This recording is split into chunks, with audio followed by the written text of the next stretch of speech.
Awesome. Well, we'll go ahead and get started. But everyone, welcome to Muscle in Minutes, our favorite podcast here. I'm one of your co-hosts, Dr. Cole, owner of Phoenix Fit Physical Therapy. And then this is Mr. Larry, owner of On Point Movement and Performance. How's everything going today, Larry? Hola, great. Just been in the office, just checking off my to-do list, and just gotten time to jump on this call and talk about what we're about to talk about, man. So, yeah, looking forward to it. Yep. It's a great day. I know this week has had the eclipse, so that's always been fun, everyone, Not many, at least in the Yeah, US that of was A. pretty awesome. No one was blinded, at least anyone that I know. Yeah, So at that's least we good. know of. Yeah, yeah. Yeah. Were you in Um, Frisco when that uh, happened? Where were you at? yeah. I was in Frisco. I was able to go on top of like a parking garage. So I was like Uh-huh. above the city, which was pretty nice. Yeah. So, Was it uh, cloudy over there, or did it kind of? not really, it was a little cloudy here and there, like speckles, but for the most part, still had a pretty clear view. So, and the glasses actually Yeah, worked really well. It's my yeah, first, I probably should have used glasses prior, but the first time actually using solar eclipse glasses, and it kind of just like blocks out the clouds. It's kind of nice, yeah, but yeah. I know cameras kind of. Where were you at? I was here at the office in Richardson, and the clouds were pretty thick over here. So there was several times where we couldn't see it at all, but it seemed to clear up right when the eclipse happened. So that was like perfect timing. And I actually got a good video of it. I had like my tripod out there and my iPhone and was recording it. So I got a good video of it. I haven't uploaded it yet, but Nice. yeah, I got a I good like video of it and get some good pictures. So always studio quality over there. Awesome, man. But yeah, so today's agenda, we're gonna kind of talk about, physical therapy in the scope of, just performance enhancement and really how the PTs, or at least our roles in, the physical therapy world, their role in athletic performance, right? And, I've seen countless athletes at this point, and it's really cool to not only take them through the injury, right, but into that kind of like next level performance, at least for them. Like I had a lady a couple of years back.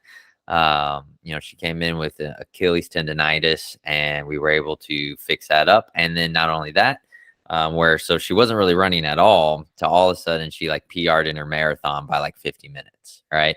And man, so it's yeah, awesome. we went through that rehab process, and then we went through the performance aspect on the other side of that. So, Yeah. you know, I definitely think there's a role for kind of our healthcare clinicians that have obviously a passion for it, and stuff like that. And, I know you deal a lot with like shoulder people and all those kind of athletes, and that you're credentialed in FMA. The initials always throw me off, but so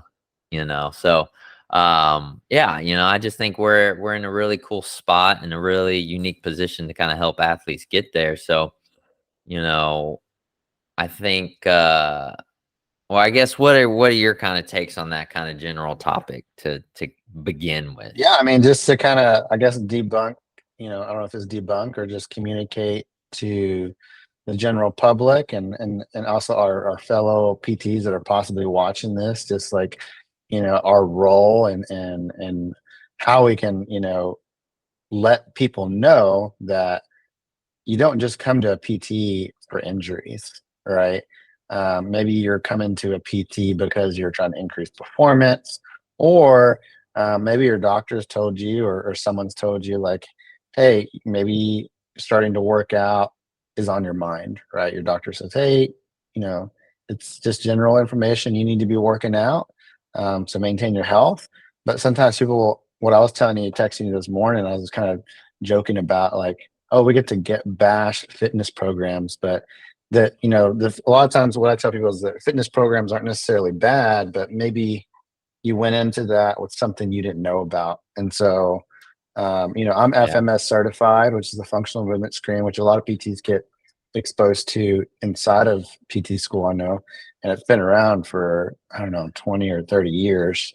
But the FMS was kind of designed to look at the risk of injury for people getting into fitness, or for athletes, trying to figure out, hey, like, going into this football season, basketball season, whatever sport, fill in the blank, are you at risk for injury? And where can we improve some things so that we can reduce that risk and prevent you from getting injury, and also just optimize, your performance. So if one of these, if we look in the screen and there's some movement that's like, oh wow, this guy's a basketball player and he has no, ankle mobility, and we're sending him out there jumping, he's going to hurt himself, or he's not going to be able to jump as good as he can or run as good as he can. Yeah. And so just recognizing that the PT's role is just so significant when it comes to those things, And so that's my thought.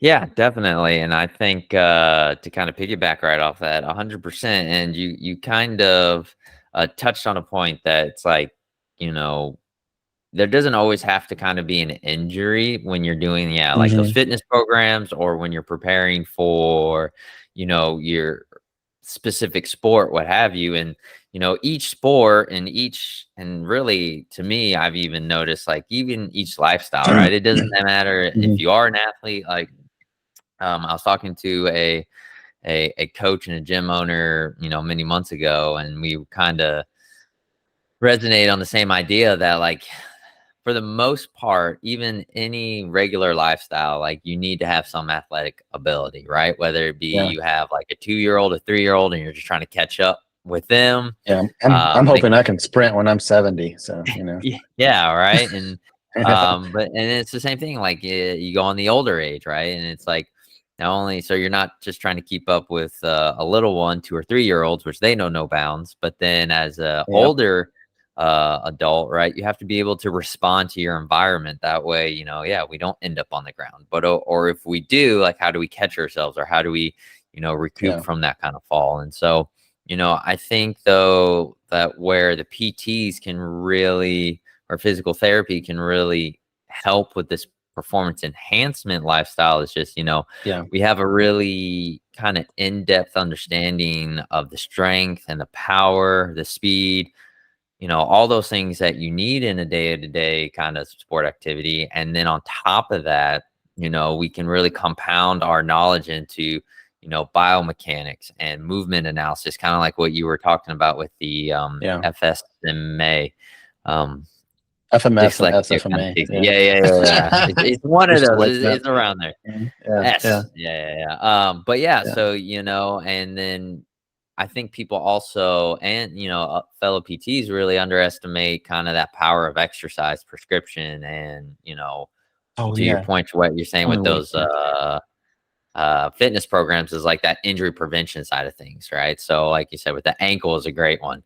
If you don't have that mobility to, like, translate forward in that ankle, you may not be hurting now, but either you're going to start landing weird, or, like you said, you're not going to be able to jump as high because that's less range. So, I Yeah. definitely think that's where that kind of, like, we can be utilized better, other than just, oh yeah, there's, I've had the surgery, let me go into PT. It's like there's so much more ways where we can help that kind of performance side of things too.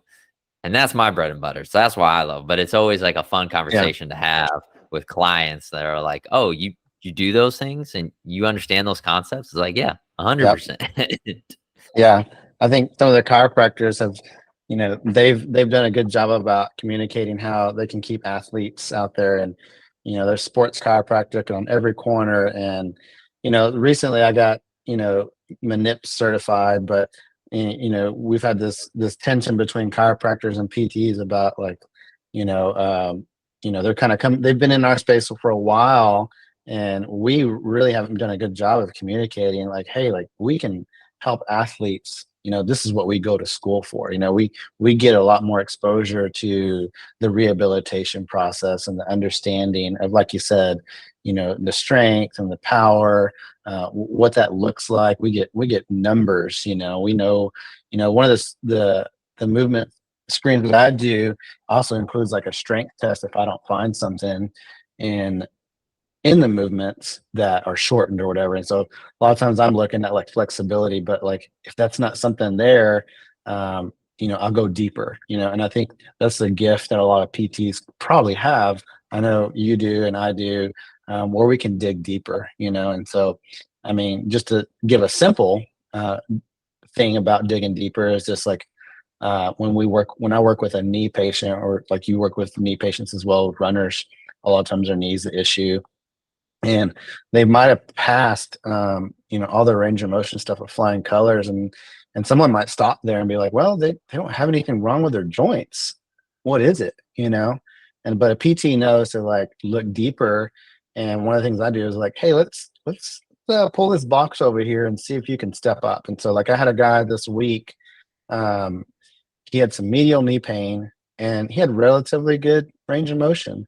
And I was like, hey, like, I don't think you have a whole lot of range of motion issues. And um, let's come over here real quick and let's step up on this box.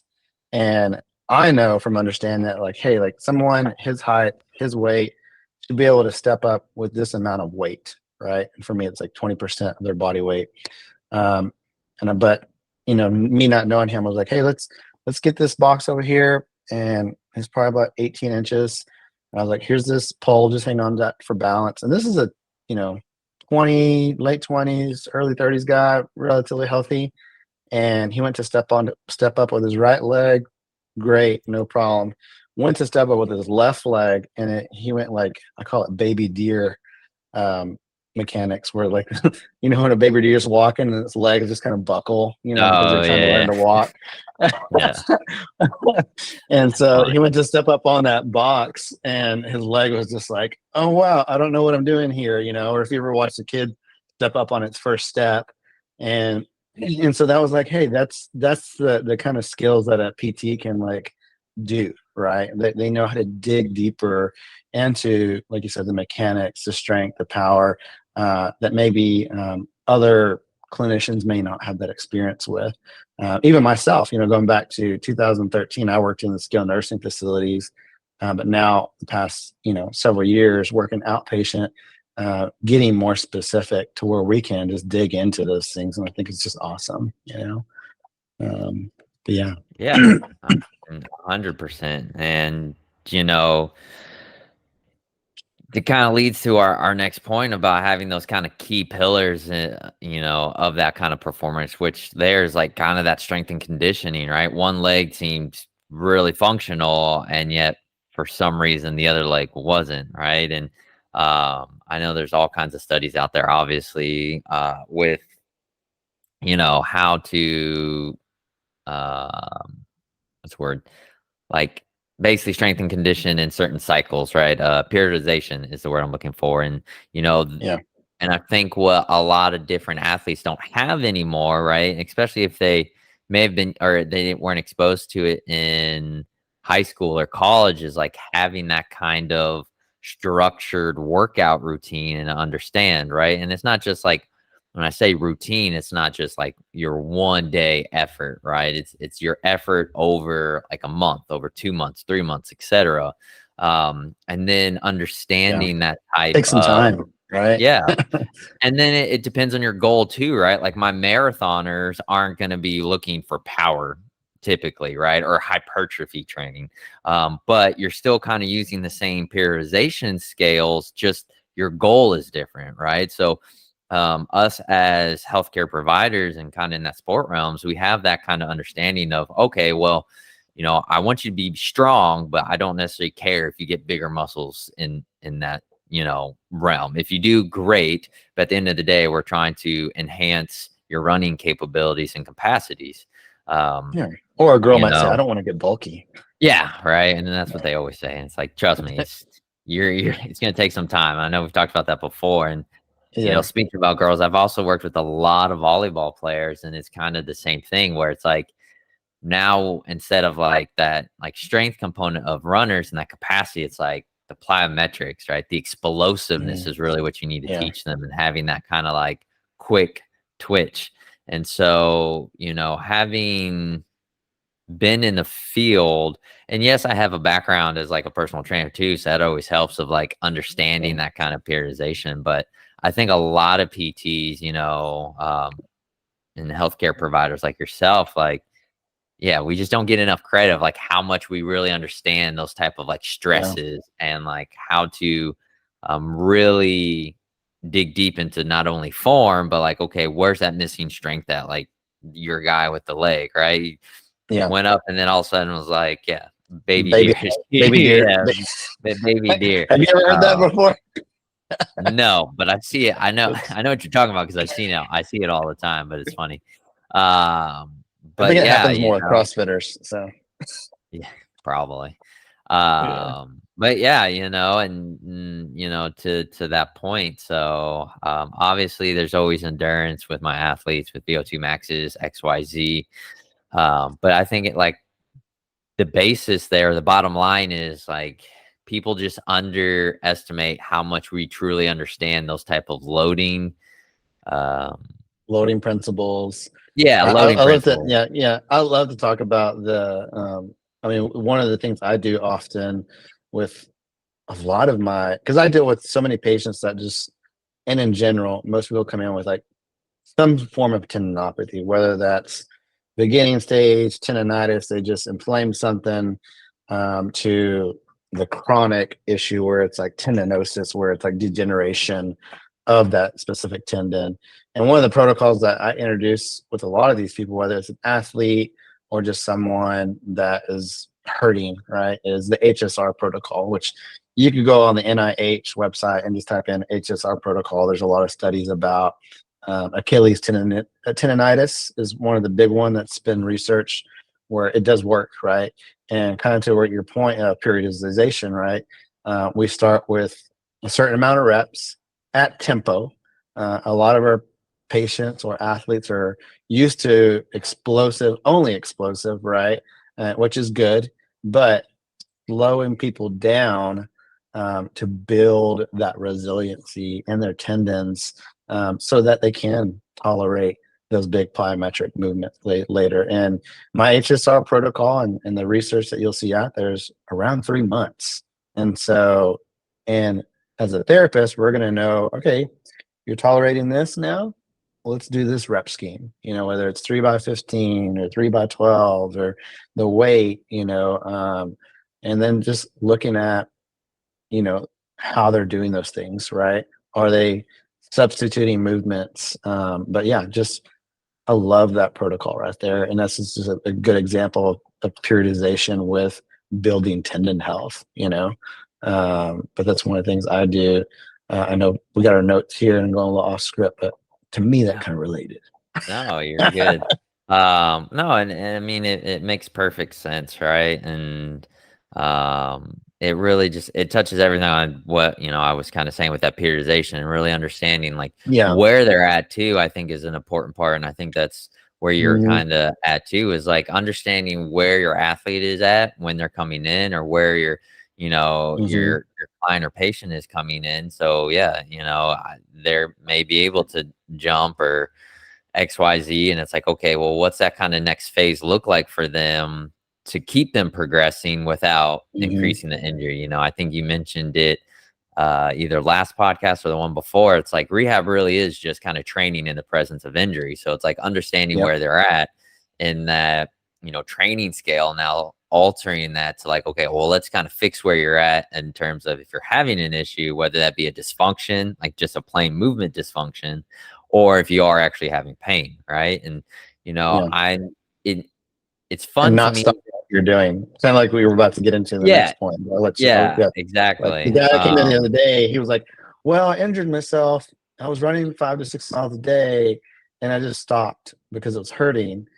And I was like, "That was probably the worst thing you could do." I was like, "You probably could have just reduced your load. But we'll get into that later. Sorry. Yeah, well, no, I mean, we can kind of straight go Yeah. into the PT advantage, Yeah. but I mean, I Yeah, always just like most of the injuries that I see is like a deceleration, and everyone like never understands how much load tissue has to sustain, like with yeah, acceleration and deceleration, especially. But yeah, yeah, to your point, it kind of goes into again like what advantage we have as healthcare providers of like, okay, really understanding the injury prevention side of things yeah. and the understanding the athlete as a whole of like, okay, where are you at on that pain scale? And like, what do we need to do to get there? Right. I Hmm. know, like you said, like that guy's like, oh, well, I just stopped completely. It's like, well, Yeah. probably not the best thing. One, it's like, I always tell him, I was like, how I mean, stressed were you when you he weren't went running? cold turkey. He went Yeah. cold turkey. No Yeah. running, Yeah. no working out, and I was really surprised at like how, like I said, this dude looks strong, and he went to do that step up, and I was like, oh, he should be able to do this, but always for safety, I was like, hang on to this PVC pole as you go up the step, and he was like, oh, you know, Yeah. but I was like, man, if he would have came, and he said, I think he injured it like 6 weeks ago, and so 6 weeks of like just not doing anything, I was like, man, I wish you would have came to see me sooner. We probably could have catched this a lot sooner. It wouldn't have got to the point. But we're gonna. I told him, I was like, you can run. I was like, but let's do this amount, right? So I told him a specific amount. I was like, so you were running 5 to 6 miles before at a time. Let's start with like quarter mile if it's okay. Up to probably a mile or two. And I was like, if your pain goes above this number, let's reduce, right? I was like, but let's build your running capacity back up. uh, and I use the term tissue tolerance. I was like, hey, your tissues were damaged, but at the same time, like, you've got to introduce stress to build up the muscles and the skins to tolerate things, and so building up that tissue tolerance, and then kind of like this next point we're talking about here, addressing, I think you put psychological factors, sleep, and recovery modalities. But I like to ask them, like, how's your SDS? That's my acronym in my head, is sleep, diet, stress. Like, are you getting enough sleep? He said he was going through a transition with work, and I was like, sometimes when you get out of our normal routines, you're not sleeping well, right? Because you're not um, on this schedule, right? And I was like, how are you eating? I always ask almost all my patients that. Not that I'm a dietitian, kind of like what you're saying in your little outline here, is that like, but I know, hey, anybody can ask, are you going to McDonald's, every other day, Yeah. or are you Yeah. eating some lean meats and vegetables? That's a pretty quick question. I don't need to be a dietitian to tell you, like, hey, don't eat some burgers this week that often. But Right. I Yeah. yeah, I Yeah. can ask them, some simple things like that. And then just stress, like, guys going through a job change. I was like, man, like, that can be really stressful, and that can affect your performance. If somebody's going through some stress at the time, whether that's like a new job, or hey, maybe for me, we had a foster kid.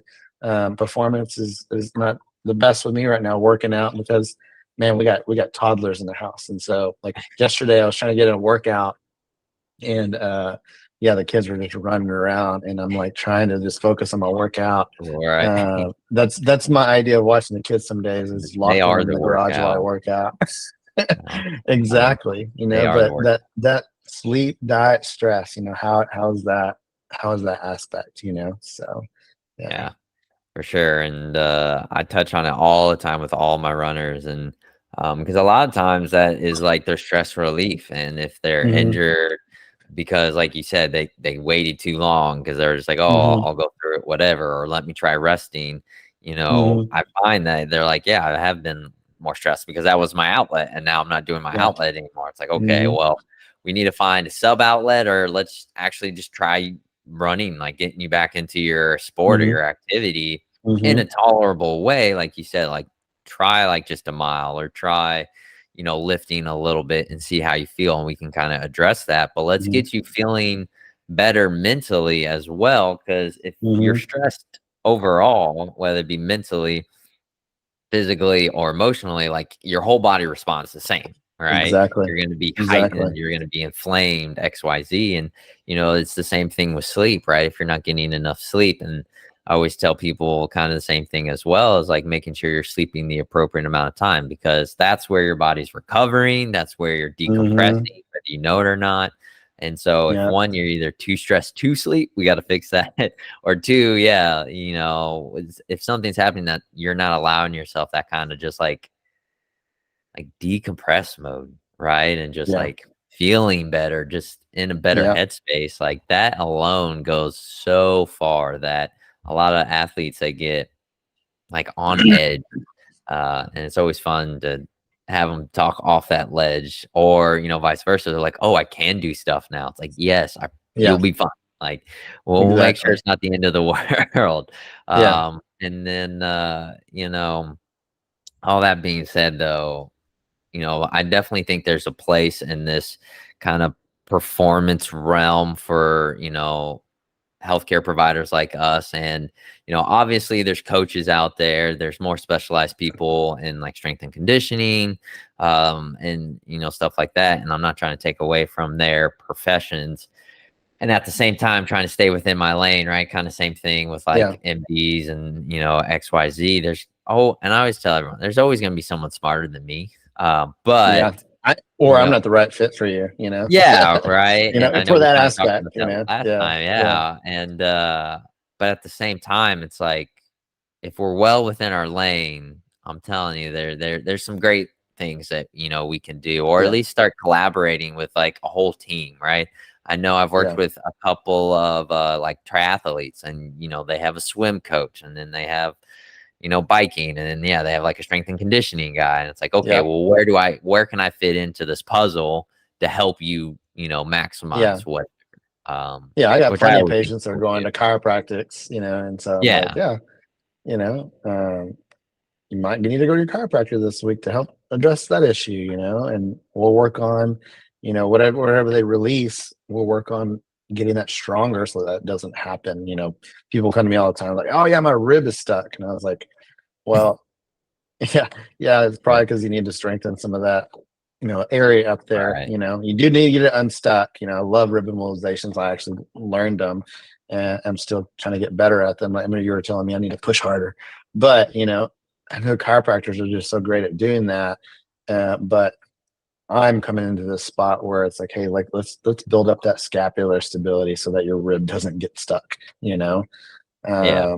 but yeah, yeah, Yeah, awesome, man. And like I said, there's always a time and place. And I do the same thing with yeah, chiropractors. I'm like, I'm good. I know mobilizations. I can do X, Y, Z. But sometimes, I mean, they are good yeah, at what they do, at least when you yeah. go to a good one, just like anything And you else. So do, it's like, hey, yeah, why don't you go see them, do X, Y, Z, get yourself feeling good, come back, and then we can stabilize you or do whatever we need to yeah. do, so you don't have to see them as often ourselves. But Yeah, yeah, yeah, to kind of recap everything, because I know we kind yeah, of covered a lot in a little, but exactly. you know, I like yeah, this but outline you did. oh yeah, it's fantastic. But at Yeah, least keeps us on track, so we don't like I know. talk too much about the cool Rambles. eclipse or any other type of race. But Well, yeah, I think some rambling at the beginning is good. It's oh good. yeah, you got to ease into it, ease into it. But yeah, just again, just shedding some light and debunking, demything, kind of what you said, that kind of PTs in that healthcare Mhm. world, it's just more about that rehab and not really about anything else. Only Going surgeries, deep. old people. And that's not true, right? It's, there's Yeah. definitely a spot for us, since we understand the loading mechanics, the bio mechanics, the movement analysis, all the fun little terms, and then also having a better understanding than most, I would say, entry level personal trainers, coaches, and even PTs, about where they're at in that kind of loading spectrum, Mhm. loading tissue, Yeah. tissue loading. And, it's kind of where our main advantage lies, is that we can really Yeah. take someone throughout the whole continuum of care. And I think it's really Yeah. awesome. But yeah, I definitely encourage the listeners and, other PTs to kind of, dive a little bit more into it. I'll definitely attach some of the evidence, kind of talking about some of the things we talked about. So there'll be those resources in the description. And then, if nothing else, you can always connect with a specialist in your area. Like Larry was saying, I work in the like Texas Frisco, North Plano area for runners. So if you're a runner, you can always reach out, or if you're interested in runners anyway. And then Larry, I know, I think you still kind of specialize in the shoulder realm, but I love shoulders. We're yeah. man, like right now my Anyone caseload else is you like want to work with out 70%. there, or Yeah, I just love shoulders? shoulders, but yeah, I lately have been getting a lot of back, post-surgical backs, which is pretty neat for some Uh, reason. But I love my shoulders, man. So so yeah, reach just out to send me some Larry if you stuff. have shoulder Yes, issues, or if you want to yeah, learn more about shoulders. Yeah, yeah. it's a great time. Awesome, Amen. man. Well, anything else you want to end on our kind of closing statements, Mr. Larry? No, I think we covered a lot. Maybe I guess. Well, yeah. I guess. Yeah, continue education. As a therapist, just keep pursuing that continuing education to better your clinical skills. If you don't know what the FMS or SFMA, the stuff that we're talking about, reach out to me. I can tell you if it's worthwhile, which ones to do. Yeah, I've been practicing coming up in June, 18 years. So it I've just taken a flew by lot of for you. courses. I've Yeah, taken a lot of courses over the years. yeah. So I can tell you which ones were just really great and which ones were like, I could have done with. I didn't need to take that one, but Maybe it was not, good. right? But hey, Yeah, at least yeah, you got yeah, to renew, yeah. and that's always good. Renew Exactly, your life. exactly, exactly. Awesome, man. Come Well, on. I will let you go get rest of all your patients, and I'm sure I'll see you in the next little Yeah, bit as well. I got to come into the office yeah. anyway, but awesome, man. Well, till All next time. right. All right.